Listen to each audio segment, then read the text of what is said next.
So it's the 7th of April, it's another beautiful sunny day, another gorgeous dog walk, and it's 2 weeks since lockdown began, although I must confess it feels like a heck of a lot longer to me.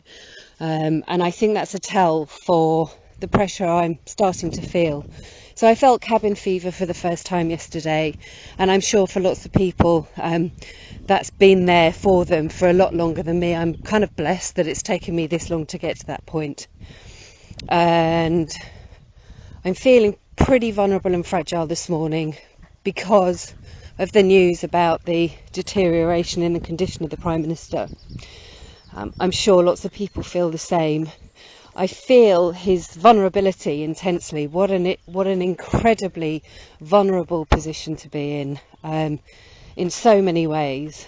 And I think his vulnerability has reverberated, and I certainly feel it.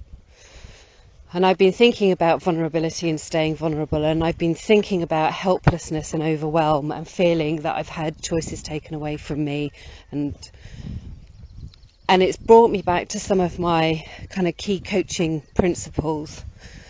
And I've been thinking about this in terms of how we can coach and help ourselves, and how we support the people that we work with and who work to us in getting the job done every day. So my first reflection really has been about acknowledging that there are things that are so far out of my control I can do nothing about them. The Prime Minister's well-being is a case in point, and doing my best to let those things go. It's brought me back to circle of control, circle of influence. What can I make a difference to? What can't I? I can't make any difference to that, and I need to let it go as best I can so that I can find room and compassion for other people that I can help. The second thing for me has been doing my best to make conscious choices. We do have the capacity to make conscious choices in our response to situations, and it's that knowledge of that encourages me to reflect and coach myself through situations. I think compared to a lot of people, I count myself as blessed. I'm counting my blessings all the time. I'm talking a lot about what's difficult for me. But overall, in the grand scheme of things, I'm fine. I'm doing pretty well. But I do find things difficult. We all find things difficult to a greater or lesser extent, and we can be mindful of the reactions and responses that we have to things and the things that trigger us. And we can, with that awareness, we have a moment or a space opens up for us where we can say, and how am I going to deal with this? What is my response? And it's a moment to take a breath that might be the difference between an extremely emotional response and something that's slightly less distressing. And I think that's important.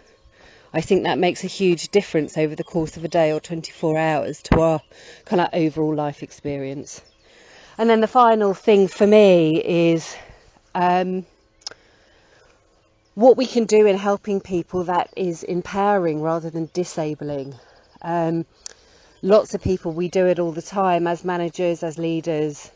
We can see the people that work with us being completely overwhelmed, and our natural response is to reach out and try and do things for them, to give them the answers, to find shortcuts, to provide the way forward, to tell people what needs to happen, give them a direction.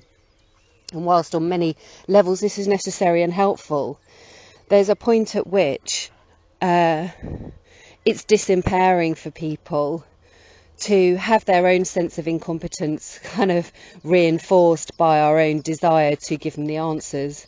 And at a time like this, when people are feeling out of control and overwhelmed to a great extent, as much as we possibly can, I think it's important to gently remind people what they're capable of and competent to do themselves, and to be by their side while they return to their inner resources and find their own way through things. That's not to cut people loose and let them get on with it without being by their side. That's the difference between saying, here's the answer, get on with it, and talk to me about what's difficult, and let's think through what your options are and how you can go about this in a way that works for you. And I think that's the key, certainly, to a coaching approach, and definitely a key to helping people feel that they have a little more balance and control in getting through what is an immensely difficult period. So I hope that's helpful. It's helped me just to work it through, and I'm going to do my best with the day today. I'm going to stay safe and stay well, and I hope that that's the same for all of you.